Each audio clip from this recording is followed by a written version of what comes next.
Hi, everybody. Welcome to English Digest. I'm Tom. Hi, I'm Stephanie. And we are continuing with our literature unit for the month of April. Remember, we're talking about a young reader's novel that came out in the 70s called The Chocolate War. And it's all about a student who disturbs the universe, or at least tries to. Of course, he's got this quote in his locker, and he's trying to abide by that quote because he sees some problems in this school with the vigils and the corrupt assistant headmaster, etc., etc. So that's what this book is all about. Yeah, I sure would have hated to go to school there. It's not a very nice school.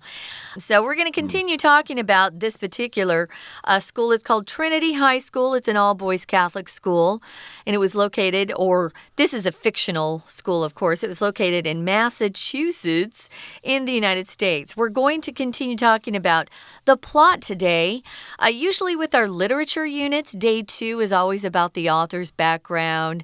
But this particular plot is quite extended, maybe a little bit more complicated. So we're spending 2 days on this. And then in day 3, we're going to talk a bit about the author and his background and some of the major themes in this particular novel. Right now, we're going to read through today's lesson. At first, other students respect Jerry for rebelling against both Brother Leon's and the vigil's intimidation. However, after Brother Leon threatens the vigils, the gang soon makes selling chocolate seem like a fun thing to do. This makes Jerry even more of an outsider among his peers. Jerry experiences prank phone calls at home all day and night, and his locker is vandalized. Archie threatens to expose an embarrassing picture of another student, Emil Jonza, to get Emil to beat up Jerry. Emil and a group of other boys assault him and beat him severely after football practice. Finally, all the chocolates have been sold, except the 50 boxes that Jerry was supposed to sell. Archie offers Jerry the chance to get revenge on Emil, and Jerry accepts. Archie, with Brother Leon's help, plans a raffle of the remaining chocolate at a boxing match billed as an evening football rally. Students buy chocolate as tickets and submit the boxing moves they want to see in the fight between Jerry and Emil. Each opponent gets in a few punches, but then it gets out of control, with Emil showing no restraint while the audience screams for Jerry's death. The vicious fight ends when a teacher, Brother Jacques, turns out the lights on the football field. The students flee, and Brother Jacques scolds Archie. But Brother Leon makes sure Archie is not punished, saying, "Boys will be boys." Goober tries to console Jerry as they wait for an ambulance. Jerry is too injured to speak, but wishes he could tell his friend that disturbing the universe and confronting injustice isn't worth the risk. Archie shows no regret whatsoever and looks forward to a great future with Brother Leon on the vigil's side. All right, let's talk about the contents of today's lesson. The Chocolate War, a student disturbs the universe. Now, again, remember we're talking about Jerry, the new student at the school. He's a freshman. His mother died of cancer. He joined the football team, but he's getting messed up in this kind of problem with the vigils there and the corrupt assistant headmaster.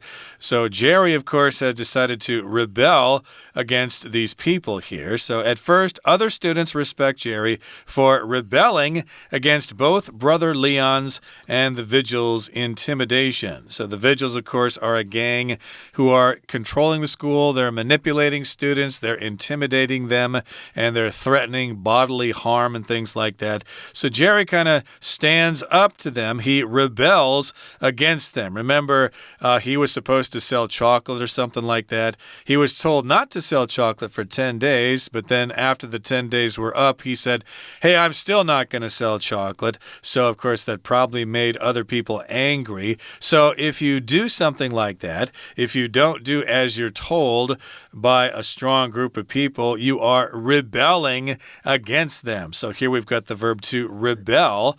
That means basically to rise in opposition. You're going to say, nope, I'm not going to take it. I'm not going to accept this. Some countries might rebel, like, say, the colonies in Africa rebelled against their European controllers, and so they rebelled against them, had revolutions, basically, and became independent countries. So, yeah, the students do respect Jerry for standing up against both Brother Leon's and the Vigil's intimidation.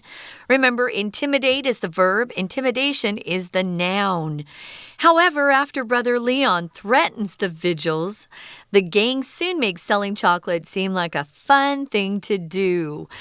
Oh, if something's seen as a fun thing to do, then everybody thinks it's cool. So this makes Jerry even more of an outsider among his peers. Yeah, your peers are the people, usually you're the same age, same background, same experience, things like that. So this makes life really hard for Jerry. And they start doing things like making prank phone calls to his home. So Jerry experiences prank phone calls all day and night, and they vandalize his locker, those little stinkers. So a prank phone call is when you call someone and you pretend, you're somebody and you get them to believe in whatever story you're telling. It's not like the phone calls here where you've got people who say, we kidnapped your daughter if you give us money. No, that's extortion. That's serious. Prank phone calls are just jokes.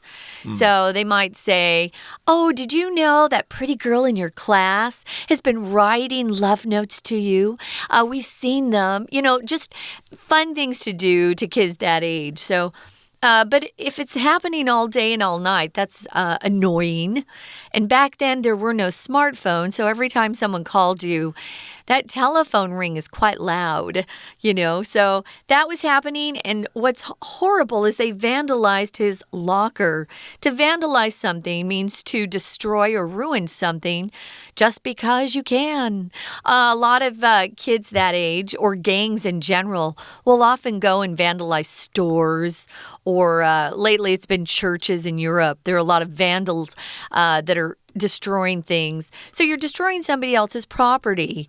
And it's hard to catch these vandals. That's what we call the people because, they do it when no one's around and then they run off.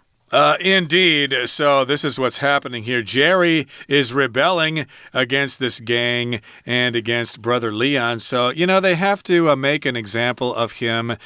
He can't get away with that because then other people would say, hey, Jerry got away with it, so we can too. They have to assert their authority here. So, indeed, they vandalize his locker. They make prank phone calls. They probably even threaten him on the phone and stuff like that. Here's what Archie does. He threatens to expose an embarrassing picture of another student, Emil Janza, to get Emil to beat up Jerry. So I guess Archie says, hey, Emil, we've got this picture of you. It's an embarrassing picture, maybe of you taking a shower in gym classes, something like that. So we will, expose it. We'll show it to everybody unless you beat up Jerry. So they're trying to use Emil to teach Jerry a lesson. Right. So this is getting worse and worse. If you are trying to assault someone, and that's the word they're using here, Emil and a group of other boys, assault Jerry. To assault someone is to beat them up physically, to attack them. And when you're arrested for assault, it's a serious crime. You'll have to spend a couple years in prison depending on how badly you hurt the person. So, yeah, this is serious. This isn't a prank. This is real crime. So they beat him severely. Severely just means he was beat up really badly. It wasn't just, one slug or one punch to the face or punch to the gut or stomach. They really hurt him badly. And this happened after football practice. Remember, he had originally joined the football team to be part of a group and help him get over his mother's death. So this is getting serious. Wow, it makes me glad I never went to a Catholic school. So again, here Emil is threatened by Archie, so he has no choice. He and a group of other boys assault, they attack, and injure him after football practice one day. And finally, all the chocolates have been sold except the 50 boxes that Jerry was supposed to sell. So remember, they were having this fundraiser. They're selling chocolate to raise money. It's kind of corrupt there because somebody's going to take some of the money there. They're going to get a kickback, which we call when somebody gets money from some kind of sale or something like that. So there's still 50 boxes of chocolates that Jerry was supposed to sell, but they have not sold yet. So there are 50 boxes left over because remember, Jerry said, I'm not doing this. He stood up to them. And Archie offers Jerry the chance to get revenge on Emil, and Jerry accepts. If you get revenge on someone, guys, it means someone has hurt you. And then if you go and hurt them back, then you're getting revenge. So it's too bad, but sometimes that's how it works. Jerry is a good kid, but he was hurt so badly. He wants to get even. To get even means you hurt someone back just the same as they hurt you. Right now, guys, it's probably a good chance or a good time to take a break. We're going to listen to our Chinese teacher first, and then we'll be back to continue on with this story. Hello, my name is Shelby. 我们继续巧克力战争的故事。在第一段的地方 ，Jerry 要开始遭受排挤了。全校除了 Jerry 啊，大家都很努力的卖巧克力。我们到第3句的地方，这让 Jerry 看起来更像是一个局外人。好，我们复习一下 make 实义动词的用法，它后面加受词，再加形容词。这里的形容词是 of an outsider 局外人，它前面又加了一个 more 更来修饰。那为了要修饰 more 的，再加了一个 even 更加了，多了的意思。好，这个 even 也可以用 much 或 still 来表达。第4句 Jerry 呢接到一些恶作剧电话，而且他的置物柜也被破坏了。Prank 恶作剧，对谁恶作剧 ？Play a prank on somebody。后面的 vandalize 是破坏，尤其是指故意破坏他人财物。它跟 rampage R-A-M-P-A-G-E 都是破坏的意思。经常看英文新闻的人就会发现这个生字常出现，是一个很具水准又很生活化的生字。好 vandalize 呢，把 I-Z-E 改成 I-S-M， 就是 vandalism 是它的名词，破坏行为。那雅琪守夜会的首领还鼓动一个学生叫 Emil 艾米尔来欺负 Jerry。我们看第2段的第1句，所有的巧克力都被卖光了，除了 Jerry 的那50盒。复习一下 except 用法 except 除了，它是介系词，常常跟 no 或 any 或 every 来连用，后面直接加受词。在这一句里面的受词就是那50盒巧克力。好 except 也可以用 except for 来表达，不过要小心它跟 besides 意思不一样， besides 是包含在内的除了，而 except 是不包含的。We're going to take a quick break. Stay tuned. We'll be right back.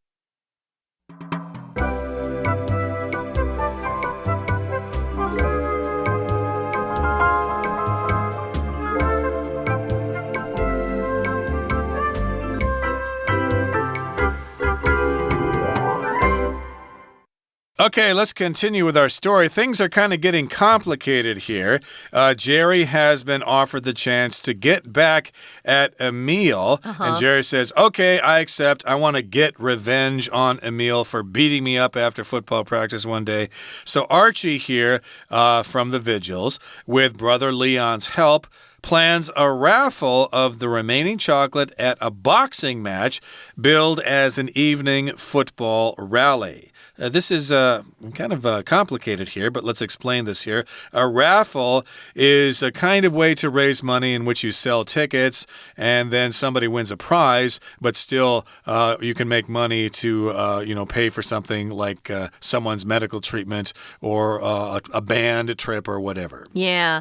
So they do plan the raffle of the remaining chocolate at a boxing match.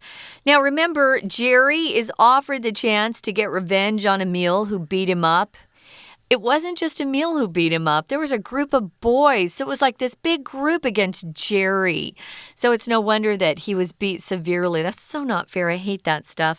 So a boxing match is how Jerry's supposed to get even or get revenge on Emil. So in order to go to the boxing match, you actually, use a bar of chocolate to get in.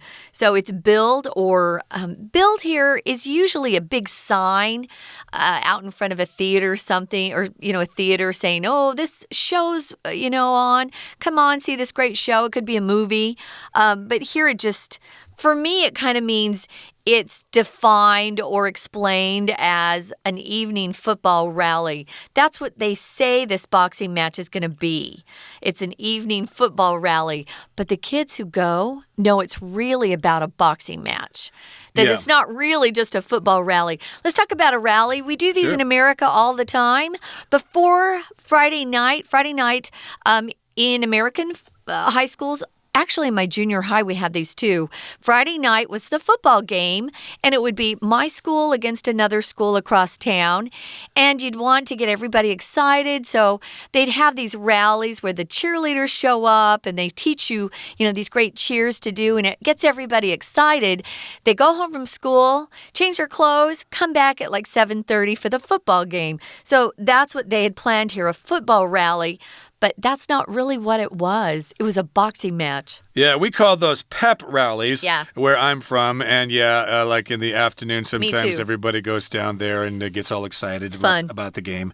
So, they say it's a football rally, but it's really a boxing match. Maybe they do that so the teachers don't know something bad is going to happen. Yeah. So students buy chocolate as tickets. So they charge maybe, $10 a box for chocolate or something like that. And then they submit the boxing moves they want to see in the fight between Jerry and Emil. So submit here means you formally present something. So when you buy the chocolate and then you offer the money, I guess you also write down on a piece of paper the kind of move you want to see. I want to see a hard right or an uppercut. I want to see him punched in the stomach. I want to see somebody punch his knee and break his leg or something like that. I should mention that this book is actually quite violent, and there's a lot of sexual content in it as well. So don't read this book unless you have permission from your teacher or your parents or something. We don't want to get in trouble, but this book is quite violent, and they do use strong language as well. Okay, so they tell I guess the organizers what kind of fight they want to see. Each opponent gets in a few punches. Your opponent is your challenger. Whoever you're facing and want to beat is your opponent. So it's someone you're competing against. It could be a fight. It could be a contest. It could be a game. Or it could be an argument. Or even a debate. If you're debating someone, your opposition is called your opponent. If you get in a few punches, guys, it's not slang, but it's more informal. To get in a punch just means you're able to successfully hit somebody. Remember, a punch is like hitting someone. But then it gets out of control. While Emil with Emil showing no restraint. Restraint is when you control yourself. If you show no restraint, you're out of control. It's often hard for me to show restraint when I have a delicious dessert in front of me. I want to eat the whole thing. So restraint doesn't have to be violent. Could be just the ability to control yourself or, keep something within limits. Don't do too much, but it gets out of control. And sometimes when you have those big groups, especially kids screaming, then it really gets out of control. And the audience starts screaming for Jerry's death. They want to see him punched to death. That's crazy. So Emil is really getting into it. He's punishing Jerry, and the crowd is saying, hey, go ahead and kill him. Go ahead and end his life here. And the vicious fight ends when a teacher, Brother Jacques, turns out the lights on the football field. So it's a vicious fight. Vicious here just means violent, with a lot of violence. Cruel, and a lot of cruelty and stuff like that. A lot of yelling and things like that. So it's vicious here. And Brother Jacques how's it go? Brother Jacques. Or how's it go? Frère Jacques. Frère Jacques. Brother Jacques. Which is French, but yeah, Brother Jacques. Jacques is how it's pronounced in French, but that's really how we pronounce it in English, too. That's right. So he can't see, he can't take it anymore. Right. So he turns out the lights on the football field, and the students know something's up. There's a teacher there. They're going to get in trouble. Right. So the students flee. They escape. They run away so they don't get in trouble. Yeah, if you flee, guys, you're leaving an area or situation quickly because there's danger or something that's horrible is going on, or you don't want to get caught. Maybe you've committed a crime and you flee when you see the police coming. Well, they flee, the students do, and then Brother Jacques scolds Archie. If you scold somebody, you're getting after them, you're angry with them, you're telling them what they did wrong. When I see scold, I just think of ma别人. So they're getting in trouble. So Brother Jacques is saying to Archie, what do you think you're doing? What have you done here? Remember, Archie is the leader of the vigils. He's a student as well. But Brother Leon, make sure Archie is not punished. So Brother Leon has control over Brother Jacques. He's the assistant headmaster, so he has more power, and he says, Okay, you can yell at Archie, but you're not punishing him because, boys will be boys. That's a saying we say when boys get in trouble. You know, usually it's just dumb stuff. My two youngest brothers were constantly wrestling, and one of them would get hurt. And you could just say, boys will be boys. That's what boys do. Yeah, indeed. So we want to see justice here. Archie is the one who organized this battle of the century. Yeah. And we want to see him punished. But he's friends with Brother Leon. He knows the right person, doesn't he? He has a connection there. So Archie gets away with it. He's not punished. And Brother Leon says, well, you know, boys will be boys. I can't punish him. And Goober, remember, he's friends with Jerry. He tries to console Jerry as they wait for an ambulance. To console just means to try to make someone feel better by saying nice things. Don't worry, Archie will get his due someday, and there will be justice. But Jerry is too injured to speak. Wow, they must have broken his jaw, perhaps, you know? He's in bad shape, but wishes he could tell his friend. His friend is Goober, right? Goober. He wishes he could tell his friend that disturbing the universe or standing up against, the other groups, that's disturbing the universe, and confronting injustice is things that aren't fair, isn't worth the risk. Archie shows no regret whatsoever. Wow, after all of this has happened, he has no regrets. He thinks, I'm glad I did what I did. But if you're not punished, I can see why he doesn't have any regrets. Sometimes we let people get away with doing evil things or things that are against the law, and they'll just do it again because they never got punished for it. He shows no regret whatsoever or in any way and looks forward to a great future with the other evil leader here, Brother Leon, who's the assistant headmaster on the vigil's side. So, a lot of books have the happy ending. This one doesn't. Yep, we'd like to give you a happy ending, but in this particular case, the bad guy won, the good guy lost, and that's the end. Justice was not served. No. Sometimes there is justice in the world, but a lot of times there isn't, as we well know. Okay, that brings us to the end of our explanation for today. Let's listen now to our Chinese teacher. 第3句的地方，雅琪和雷恩修士计划了一个摸彩。好，我们看一下 remaining 是形容词，表示剩下的，相当于 left。remain 动词的时候是保持、停留的意思，后面直接加形容词或名词。remains 加一个尾数 s， 表示名词咯，它是遗迹或者残骸的意思。boxing match 是拳击比赛。build 这里呢是当作动词 build 的过去分词，表示做广告或者是透过广告宣传来后位修饰前面的这个拳击比赛，被宣传为的意思。好，后面 rally 是大型的聚会， a campaign rally 就是一个运动聚会。接着我们来看一下第5句的地方。这两个对手打了几拳，但最后失控了。Opponent 是对手的意思，但是后面失控了。我们来看后面 with。Emil 一点都没有克制，当这些观众尖叫要 Jerry 死掉。好 ，restraint 是克制 ，with 加受词，再加上形容词或分词。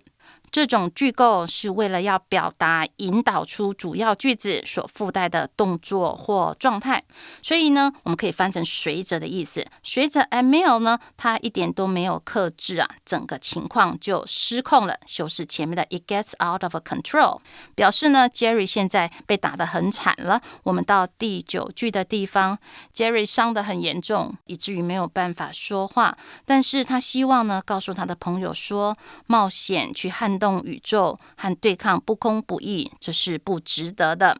我们来看一下 worth 的用法。worth 是形容词，表示值得的。它后面呢直接加名词或 VING。要注意的是，如果这个动作在语义上是被动的，还是要写成主动形态 VING， 而不是被动形态 been PP。例如说，史蒂芬金的小说值得一读。Stephen King's novels are worth reading. Read 阅读，在这里不可以把它写成 being read， 而是 reading。好，第10句的地方，雅琪一点都没有显示出悔意，还期盼着有个美好的未来。No regret whatsoever。好 ，whatsoever 是副词，表示无论怎样、丝毫的意思。它是用在否定句的后面，表示强调。那在这句里面，前面有个 no regret， 表示绝对不后悔。所以 whatsoever 放在这里，表示很强烈的口吻，就好像中文说的打死都不会怎么样子的意思。以上呢是今天的讲解，谢谢收听。Okay, that brings us to the end of our lesson for today. Please join us again next time when we go back to our story and talk about some of the themes and ideas and the author himself. We hope you'll join us then for English Digest. I'm Stephanie. And I'm Tom. Goodbye. See ya.